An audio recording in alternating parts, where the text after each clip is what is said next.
Who is he? Well, it's not going to look like this guy, for sure. And aren't you glad of that? It's supposed to be Lucifer and stuff. He's supposed to be somebody who's extremely charismatic, somebody who's going to woo us all.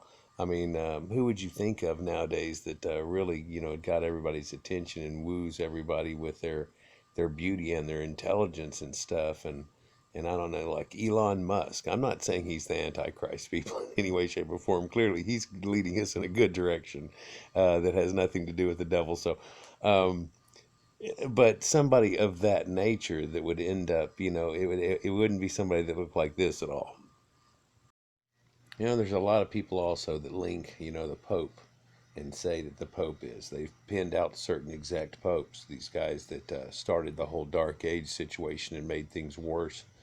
And I tend to agree with them in some aspects. You'd have to say that people that would skin other people alive and make them go through that type of torture and stuff for their own end for some reason would have to be from the devil, that it could not be from the Lord, that you're not skinning people alive for the Lord.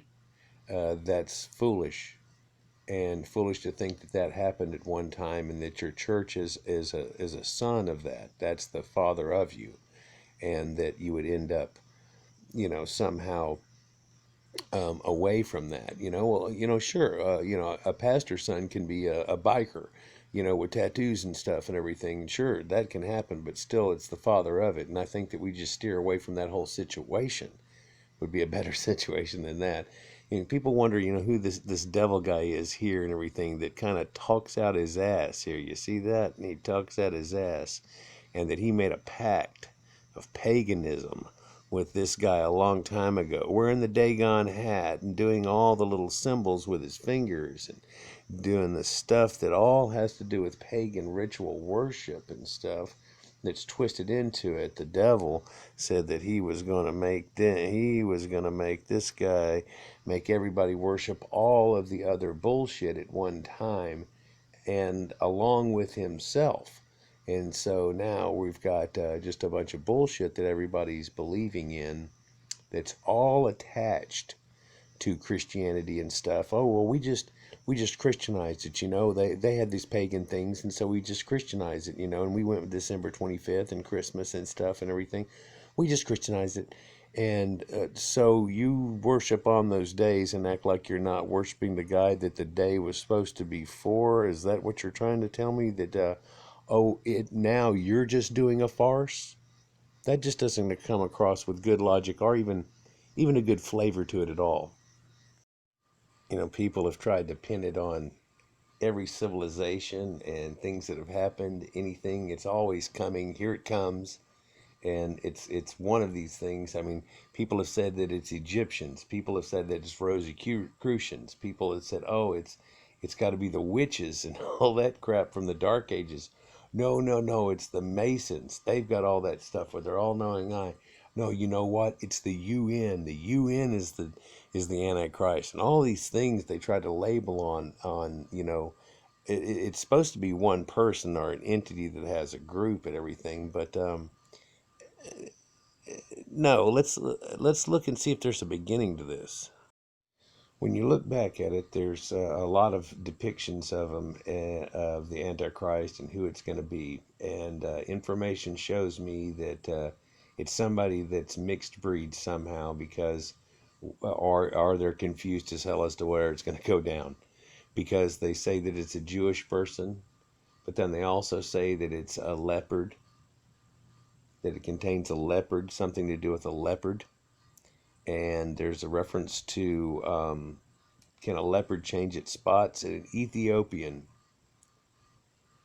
can a leopard change its spot? It mentions Ethiopians, and Ethiopians are Africans.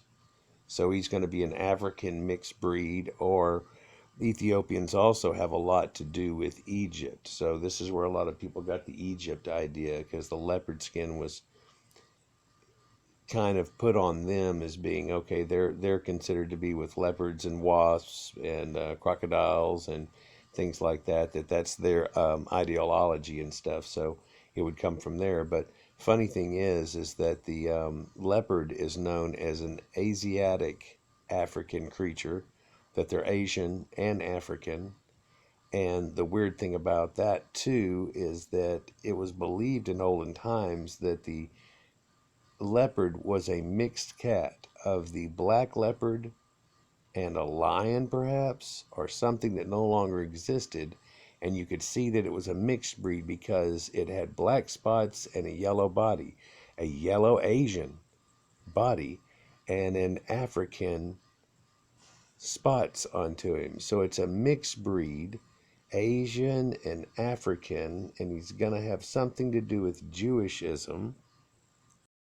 So Tiger Woods is the Antichrist. That's it.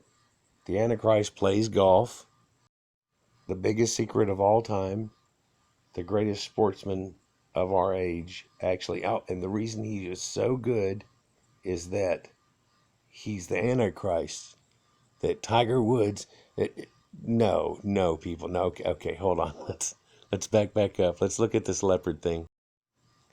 Okay, so if it's anything like this that people try to make a picture out of, then we'll easily be able to tell because, it won't be a person. It'll be a seven-headed talking leopard with wings, and we'll easily have that figured out, right? We'll be like, well, I think, well, hell, I don't know. Maybe it's just me, but if a seven-headed leopard with wings came up and started talking, I might think that might be God.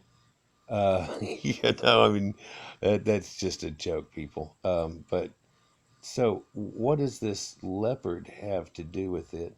They say that Greece is a leopard, that it has the leopard skin, that Egypt has the leopard skin. Daniel said that it would be somebody who no longer worshiped their father. In other words, that he had not worshipped his same God of his fathers. So that would put him as being a Jew. So there's a few things. Antichrist will rise from the lands once ruled by the Babylonians, Persian, and Greek empires. So he's going to come from that place someplace. And he saw it was like a leopard, and it had bear's feet, and its mouth like a lion.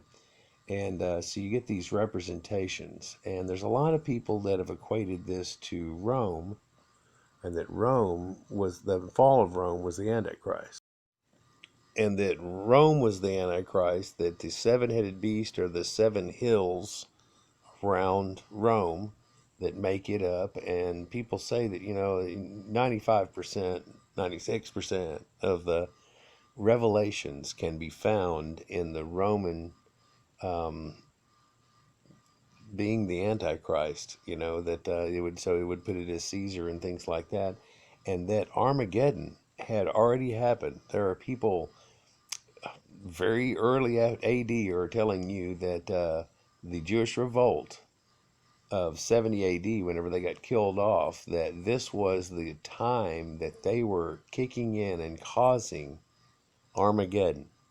And they tried to cause Armageddon, and they thought that they would do a whole lot better than they did. And they were going to chase the Roman army off and pin them off and take them to Armageddon, the mountain there, and trap them there and then kill them all off. And that would be where the big last stand would be, just like the Bible says. And there's Armageddon for you. But it didn't work out that way. The Romans, encapsulated the city and then trapped them, and then they all ended up killing themselves in the temple. If you'll read the story, there was thousands of them that had killed themselves overnight. When they came in to do the Alamo thing in the morning and kill everybody off like in the Alamo, there was nobody left alive. And whenever they finally got the doors open on the temple, there was piles of dead bodies that they'd all killed each other and killed themselves rather than be taken by Rome. And which is, just strange. It almost puts it in that doomsday cult type of thing where the people put on the brand new shoes, and when the comet Shoemaker, no, it wasn't Shoemaker comet, whenever the Hale-Bopp comet came over, and that people, Heaven's Gate, decided to kill all themselves for it, or Jim Jones and Guyana, and they all killed themselves to meet God and all that type of stuff. It just doesn't sit well with the idea. There was even a coin commemorated to this Jewish revolt and having been stomped by Rome. The left coin is Caesar Vespasian, and the right coin is the Jewish people having to kneel down before an armory in effigy of being conquered. And in the end of that war, the very last people that were left pretty much in that were the people that were trapped at the siege of Masada in 73 AD. And that was the end of the Great Jewish Revolt right there. But that was the last stand, too. That was Custer's last stand. That Jews pretty much all got killed off there. The people that we know now as Jews really aren't actually the same people that we're referring to at this point. So let's look back at this, though, and see if there's anything that we left out, because sometimes you'll find information. And I found where it seemed like it was written before the time of Christ, so they wouldn't have known Christ was there yet, and it was something that was adapted. It was part of the doomsday cult that was already around before then. So you find in root words and stuff like top right section there, rat is chalada, and that's the Chaldeans, and they were the grain people, so they'd have more rats and so on. You find the second on the top left there, the second word down, lion, aha, yah, yah. Yah's the name of God. Well, yeah, it's the king of the beast. Ra, Ra, Yah. That is king of the beast, just throwing the name onto him. Very interesting, but the one we're going to look at is that top word, leopard, Namar, Namar. Now, where have we heard that before, Namar? So, Ninurta, let's look at Ninurta. Ninurta was supposedly Nimrod, actually deified. And you can see that he's wearing a necklace here, and it's a little hard to make out everything that's on his necklace, but that's okay because it's remarked up here and diagrammed and then down the bottom. The first thing next to his forehead, rolling counterclockwise left around the edge. The first thing is that horned helmet. That's the Sumerian supreme gods thing. They say it's the god Ashur. I say it could just be On, or it could be representative of bull worship from back in Taurus. Number two is the wing disc, the sun god Shamash, and also a Hura Mazda. That's actually a symbol of Hura Mazda up there instead of the actual Shamash 12-point star. Three, crescent moon, the god Sin, Allah of Islam. And yep, that is that crescent moon symbol. That's also done with Ishtar, Venus. But let's go on. Four is the compass of the storm god Adad, a Masonic icon.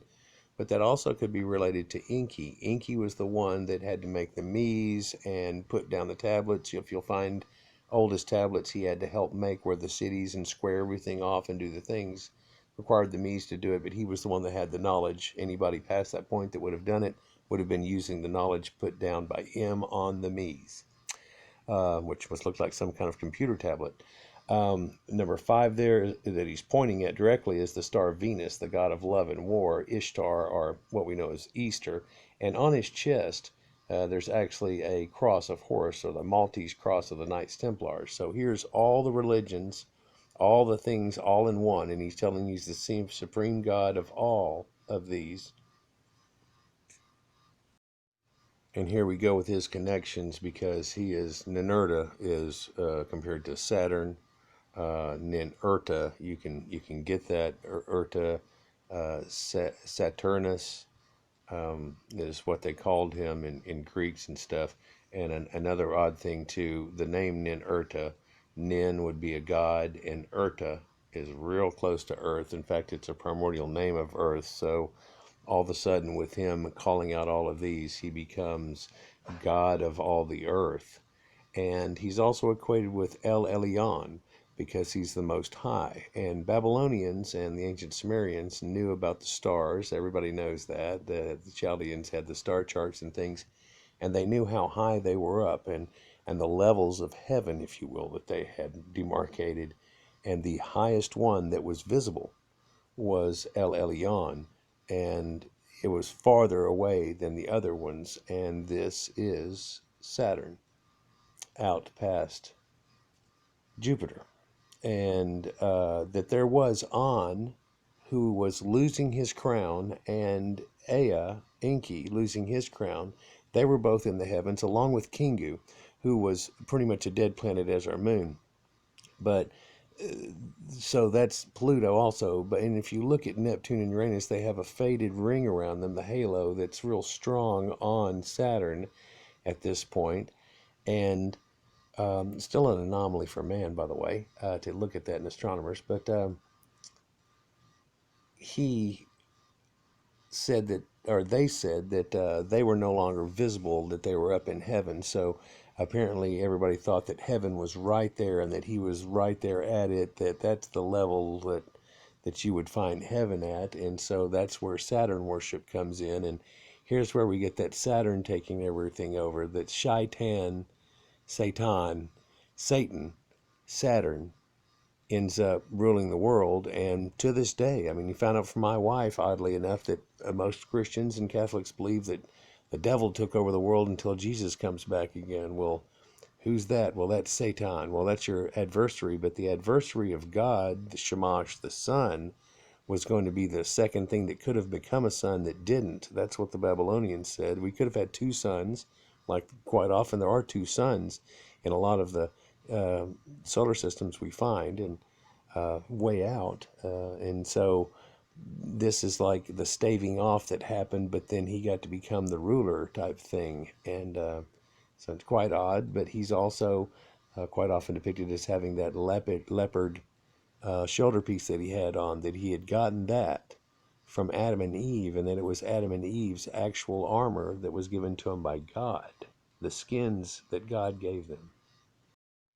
And interesting enough, Nimrod is mother and they say wife Semiramis and their son Tammuz, which is actually in the Bible, are the first triad that there is, the first, you know, Father, Mother, and Holy Son. Also, Semiramis and Tammuz would be the first inclination of Mary and baby Jesus. As depicted here, this is Semiramis, goddess of Babylonia. And then there's the Indian goddess, Devka, and Krishna. Also an Indian goddess, Isi, who had the infant Iswara. Diana, with all the many boobs there, of Evesius, who is Artemis and Diana. And Egyptian goddess Isis and her son Horus. And this is just echoed again with Mary and God incarnate Jesus. The first one was that God incarnate version here, whenever she was actually pregnant with her son, whenever he died, whenever Nimrod had passed away and been killed, and we'll get to that in just a second. But she was already pregnant, and then they said that she had sex with her own son. Well, no, this actually ends up being Nimrod 2. I'm guessing the first junior ever.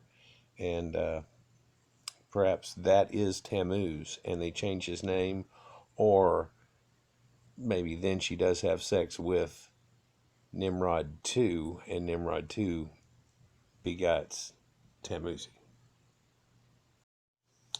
So Nimrod would have looked something like this, the outfit and garb, and then the partial leopard skin that was on him, that was Adam and Eve's original clothing too, that he had, that made him invincible. This is the thing that in the Bible, whenever he kills Nimrod and steals it, it's the reason that he later just gives up his inheritance for a bowl of soup, is because he thinks he has stolen the aegis, Adam and Eve's clothes, and so he doesn't necessarily need any of that. He's about to make his own heritage. So let's take a closer look at the Sumerian Anunnaki god Ninurta, who is better known as Saturn. Okay, a couple of interesting things. This is from the British Museum, and this is Ninurta, with a few things that are different about him all of a sudden than what you see in normal Sumerian art depiction. For one thing, his hands are just straightforward in a prose or a karate chop motion. He doesn't have his fingers set in that little common thing that we usually see like that. He also has a fleur de lis on top of his hat. I don't know if people have really made this connection yet, but that's a fleur-de-lis right there. And if we go down the picture, you'll notice that his tree of life has turned into a opium poppy plant. This may have been what it was all along, perhaps, and just a bad depiction of it. This is still a bad depiction of an opium poppy plant, but it's one for sure. And now, instead of carrying the bucket in his hand, he carries an opium poppy. Okay? And he also has a fleur-de-lis there at the very bottom. If you see that. So, it's just odd. We have that. Got a fringed coat. Okay, Ninurta, you can see in the top left-hand corner with his shepherd's hook is subduing Taurus. This is a sign that he takes over during the next reign that comes whenever it passes. And so Ninurta is assigned the number of Enlil whenever it happens, when he steps into the Enlilship or rulership. Ninurta was born on Nibiru or on the spacecraft. He and Marduk were the only ones from that generation that were not born on Earth. The rest were seemingly born here or on the spaceship in heaven or up in the clouds. So Ninurta married Bau Gula and his father Enlil's half-sister and his own aunt. Ninurta's city was Larak, the fifth city built, and they give him the epitaph, Lord who completes the foundation then, which equates to Ninurta, and it's where we get the word earth from, the foundation of earth, and he's the god of earth. He takes over the whole thing, especially once he gets attemptedly disposed by Marduk, and then takes over. But Ninurta, during his early reign, battled and shot down Zu, or Anzu, over retrieving the tablets of destiny stolen from his father Enlil, and the ones he needed for rulership. So he got those back from him. It was kind of like Anzu was going to try to take him away and do something they always believed it had to do with Enki. Ninurta and his cousin Nergal nuked Marduk cities, or they used their great weapons that took the whole cities out in one complete boom, and you can see the devastation in some of the lament stories that they have after that. Brought down Marduk's Tower of Babel in Babylon, and then Ninurta, Saturn, was the one that confused their tongues. Him, along with Inanna, with the help of a lot of others too. The whole Enlil clan, I guess, defeated Marduk in a battle that involved Egypt and pyramids too. And Marduk imprisoned by the Enlilites within the Great Pyramid and was left there to die. This is part of two other stories, and then Sitchin, I believe, fleshed upon it and made it into what it may actually be, or not quite as much, and stuff. But in Sitchin's story, they took him away and put him on Mars, his planet, to die, and put the face on Mars and everything else. In the tablets, I don't see that. That could be the end up of where he goes, but he may also be still buried inside of the Great Pyramid. Ninurta's city that's dedicated to him is called Nimrud, and there you go with Nimrod and Nimur, which is the leopard skin. So it all seems to go together with Ninurta, and then that is Saturn. But Ninurta's home temple was also in Nimrud. Ninurta's symbol is the double-headed eagle, and so you see that with the two eagles facing apart from each other, still on a lot of crests that were around at that time, and then that was due to his double-seedness. He has other symbols too, such as an eye. He has his own star shape that, and eventually, of course, Saturn is known by a hexagram, and the eye also, because it with the ring around it looks like it's in an eye. An interesting fact I find that it was said in a few documents from the before BC ages, back before Christ, that Ninurta was in charge of Cain, who was banished to the east of Eden, and so Ninurta was in charge of Cain, and Cain would have been the bad seed. So maybe this brought about the fact that the Sethites and what happened out of the Sethites tried to kill off all of the Cainites, which are the Canaanites perhaps, And this is where all this comes about, and the Saturn worship and stuff that's there, and what they end up adopting whenever they start worshiping Baal and all the different things that happen to the Hebrews. Ninurta is quite often depicted also with this power ring, and you can see it later with Ahura Mazda and the fact that the power ring is used to fly the craft. And then, funny, there's an actual epitaph that says the famous Tolkien line, "One ring to rule them all." I don't think they're referring to this ring, perhaps, but there is something to do with that. And at this point, it looks like it's replacing somehow the pine cone effect of the tree of life. The guy on the left is pouring water into the vase that's growing it. So here's yours truly as an Anerta. I didn't do it; someone else did. And Anerta also is seen as being the holotype for the entire Christmas and December 25th ritual. He was born on December 25th, and this is the sun going down and then being reborn at the end of the year, which is taken in our time by Jesus Christ. But he also carries the Christmas tree, brings fawns and life and gifts and things like that. He's got a few things. He's a long beard, holding a reindeer, holding a Christmas tree, kind of deal. It's there's a lot more to it than that, though. His mom used to deify a special pine tree that was out in the forest north of there. And whenever they came in and killed him off and did all that with, uh, which made him Orion and stuff, they chopped down that tree. And she went back to that site the following year, and out of the stump grew a whole nother tree. And they started hanging ornaments on it and such and deifying it. And that got taken all the way through to the Germanic people and brought about from there. And we know that we really have it from a Germanic people, and that's where we accepted it from. But it's a pagan ritual of the evergreen tree that doesn't die in the winter, that keeps going through the whole time. And so that's why it's deified in that way. And this also starts arbor worship, arborism or whatever, where people are worshiping trees because trees don't have to be planted or furrowed. This comes from way before whenever we uh, started, planning, and all of the cultures had planning. Clearly, only the Sumerians had it at first, and then it went out to everyone else. Others were very much arborists at the time, tree huggers, if you will, and they were eating off the trees, hunter gatherers, and expecting it to grow naturally. And this was given by the gods in that way.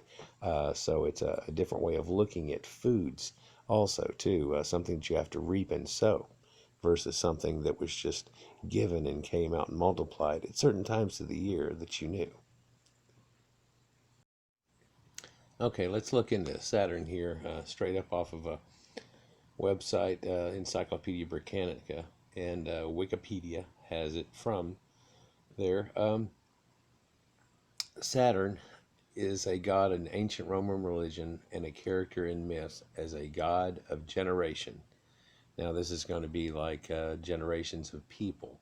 And also, you would pray to this God if you were trying to get better goats from your breeding and better animals and livestock.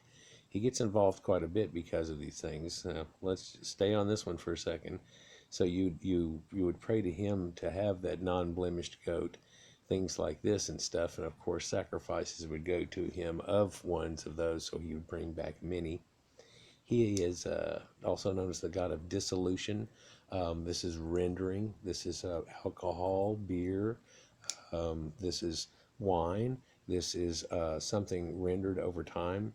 Also, he's associated with time later, but we'll get to that. But also, he's associated with plenty, having wealth, and a god of agriculture. Ninurta is the god of grain, so we'll hit that a few times through here. Periodic renewal and liberation. So the fact of the spring coming and things like that, periodic renewal of everything, and cycles of the year are associated with him. So quite a bit is put on this god so far, but it gets deeper than that. That's the reason we're here, but I want to try to make this as easy as possible. In later developments, he also came to be a god of time through chronos, like where we get chronology and chronometers and a watch with a second hand on it, precise time. His reign was depicted as a golden age of plenty and peace. To the Roman people and the Greeks both, this was the days. Those were the days, and it's because it was before there was any fighting, before there was any real wars or anything, that the wars to come. So later they looked back on it as those were the days, whenever Saturn was the king of everything. The temple of Saturn in the Roman Forum housed the state treasury. That becomes real important, I guess. It's banking. It's the very starting of that and things, if you think of it, and so it becomes real important to what it means to the Jews later, whenever they are worshiping to this same Saturnish god. In December, he was celebrated at what is perhaps the most famous of the Roman festivals, the Saturnalia, a time of feasting, role reversals, free speech, and gift giving and revelry. Saturn, the planet, and Saturday are both named after the god. Saturday is Saturn Day or Saturn's Day, Dia Saturnus, and that became what we know of as our Christmas. Um, and the gift giving and the things that go along with it. It's something that we still are worshiping to this day, even all the Christians and everybody, short of the straight up Jews. They won't go with it, right? They do their menorah thing, but they were the one that started this, and they were the one that was worshiping this guy in the first place, and they were even throwing their babies in a fire pit for it. So the Romans will observed the remembrance of a very remote time way back when Saturn and Janus reigned over the site of the city before its foundations. Even the capital was named Mons Saturnus, or Saturnus Mons, like whenever you find Olympus Mons named for Mount Olympus. This was his mountain. And the Romans identified Saturn with the Greek god Cronus, whose myths were adapted for Latin literature and Roman art in particular. Cronus's role in the genealogy of the Greek gods was transferred to Saturn. As early as Livius Andronicus' mid-3rd century BC, Jupiter was called the son of Saturn. So Saturn was the ruler of all and over them all by that time easily. In fact, way before then you can find, it's just here's one that they can really document. Saturn had two consorts who represented different aspects of him. The name of his wife, Ops, and Greek Rhea, means wealth, abundance, and resources. The association with Ops became a later development, though. Earlier, Saturn was associated with Lua, and which means destruction, dissolution, or loosening, and a goddess who received the bloodied weapons of enemies destroyed in war. Under Saturn's rules, humans enjoyed the spontaneous bounty of the earth without labor in the golden age described by Hesiod or Ovid. This Lua that's there, though, I've looked into there's rituals that go along with it. There's fire dances. People would burn coals and you'd run across fire. People are tempted to run their hands through fire and not get burned and things like that. It's a little bit to do with that, and it seems like it has a lot to do, really, if you look into it, maybe a luau of Hawaii and how they have common origins and how we all really have common origins from the way back. They go on to suppose where his name comes from because Satu means sowing, and of course he's the god of grain. And they say that the grain thing is really a secondary to him, that the agricultural aspect is secondary to his primary relation with time and seasons, since time consumes all things. So he is seen as satiated, satis, or satiated is a word that we know, by all things in generations, that his going through time keeps him going, and that he can become perpetual and I'm guessing forever, whereas the other gods have died off. that he eats through time, and he controls time, so time is on his side. Um, since agriculture is closely linked to the seasons and time and takes time, therefore you can understand that um, agriculture would be associated with the deity Saturn. Also, these people don't make the connection that Ninurta, which was originally Ningirsu, god of the grain, is, uh,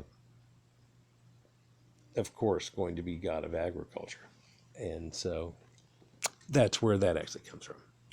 On a side note, it says that Saturn got his name in part because he was satiated with years and longevity of time, perpetual time, because he controlled it. But the story that he regularly devoured his own children is explained by the fact that time devours the courses of the seasons and gorges itself insatiably on the years that are past. And each time that it goes through a great cycle, it falls back on the one that was behind it. And he had fallen back that many times. So 28,000 times, how many were there before Zeus? And that he had been around for that amount of time.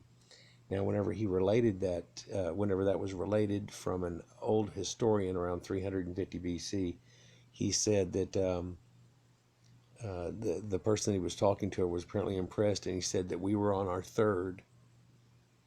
So they had been around for over 60,000 years, 65,000 years, and are coming up on 65,000 years, I guess, going on their third. So they were on their second, going for third, so that'd be 40, 56. Okay, plus in going on their third. And the man was like, wow. And he said that the Babylonians were on 11, which puts them at 300,000 years plus. Supposedly that was just the recordings of them going through the zodiac, that the man Cronus himself was a Phoenician that had come just before these people here, that had come, some 5,000 BC or so, 6,000 BC, and apparently made a big enough impact that everything kicked off at him in this direction. But that's what they say in Roman historians. But if he's related to the Sumerian god Ninurta, then that wouldn't fall into place. Um, again, the top of the temple, maybe you can see it over here at the bottom right hand corner, that temple right there is on the very top of the main mountain, Capitol Hill. And that's what they had on Capitol Hill. So it was the most important thing that they had going, was this worship of Saturn. And which is Satan, by the way.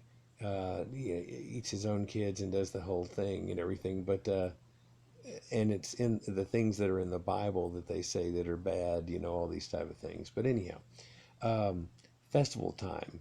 The position of Saturn's festival in the Roman calendar led to associating with the concept of time, especially the temporal transition of the new year, where the sun would go down to its lowest point. Every day it would dip less and less and less, and then it would hit on December 22nd, and 3 days later it would start to rise again. So he was said to have died, and 3 days later had risen on December 25th, and that actually started the new year, and that would be the end of the festival.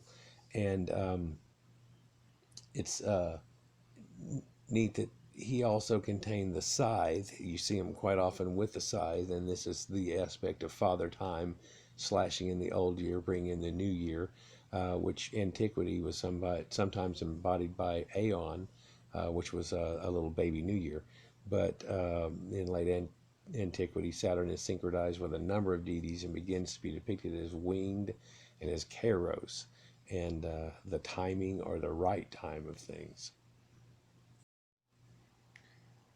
There were human sacrifices to Saturn that relate all the way back to an old story that said that old rulers in times of extreme strife would sacrifice their son, their favorite son, in effigy to the gods, and in doing so, hopefully to appease them. It apparently worked, and it rained once or something, and so people would do this.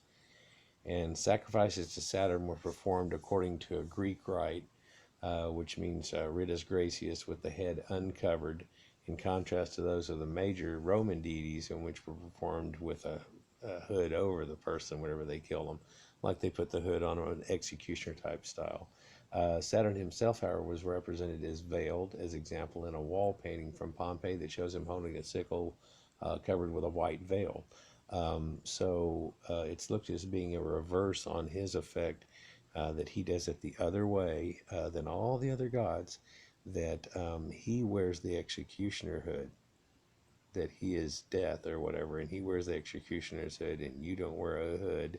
And you see this with decapitations and all kinds of things that go on. Important line here in these sacrifices. Romans perceived these as severe, but he was equated with the Carthaginian god Baal, or Baal Haman, to whom children were sacrificed, and also to Yahweh, whose Sabbath was first referred to as Saturnalia, or Saturn's Day, and that's whenever the Jews used to have it. They were Saturday, and then they went to Sunday now, so now they're doing some pagan sun worship on the wrong day, but they sure wanted to get away from the fact of this Saturn feed their kid thing that they used to do. They go on to say that anointing and oils were extremely associated with this god, and they would have effigies of him that were hollow, that were actually full of oil, and that they would wrap wool around his feet, and that the Oracle of Delphi had this same wool knotted around on it, that they were the king of knots, so they did this special knot like trying a net around on it, and it would be continually oiled, and that was all for this god here. You know, that just reminds me of the Hebrews and how they love to anoint and oil everything. So they even connect him actually to the devil, or Dispater. Saturn's chthonic nature connected him to the underworld and its ruler Dispater, the Roman equivalent of the Greek Pluton, death, who was also a god of hidden wealth. Saturn is recorded as receiving gladiatorial offering, the Manunur, during or near Saturnalia, and they would go on for 10 days. The practice of gladiatorial manure was criticized by Christian apologists as a form of human sacrifice. The offerings of the gladiators led to later theorizing that the primeval Saturn had demanded human sacrifices. Macrobius says that he was placated with human heads and sacrificial victims. Another attachment is all the mentions of King Ninus. Ninus was the son of Bel, or Baal, and so once he was disposed, he ended up going back over to Rome and stuff. They said that he was killed, but then Rome said that they took him in as a king, so he did make it. Apparently, it was a lie that he even died. And so there was that undead guy that was wounded but didn't die, and came back. The Antichrist situation right there to it again. If you'll look right down here, Nimrod is associated with him. You get a redirect right here from Nimrod, king, to be identified with Ninus, also attested in Mesopotamian kings list. So, and husband of Semiramis. So that has to be the same person, and that equates them all into one. And there is your Antichrist, originally, and the devil, and the ruler of this world, and the reason we're all under a hex. Let's look into Saturn a little more. So this definitely brings the Nineveh story into light, where Ninus and Nineveh, and then you have it also attaching Sargon of Akkad coming in, and Sargon, of course, said that he was put in a reed basket and let afloat because he was a half-breed, and then that allows you to be the leopard with. And as quite often happens here, I find something looking for a picture of Antichrist or something to use for my background.